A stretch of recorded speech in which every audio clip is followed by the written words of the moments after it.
but just an idea.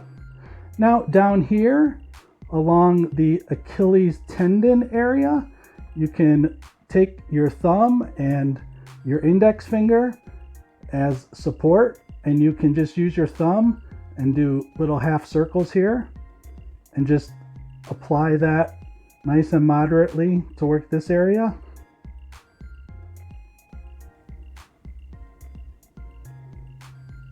So you can see how this is coming about, and you're already a few minutes into it. You can repeat all of these things as I mentioned. Now you also have the top part of the foot. So after you work the bottom, you can come over here to the top between the metatarsals, these long bones here, and you can just take your thumb and apply pressure like this down toward the ankle. Just pick your spot between the toes here,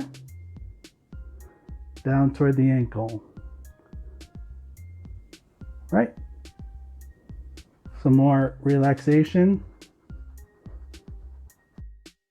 So those are just some basics to get you going here.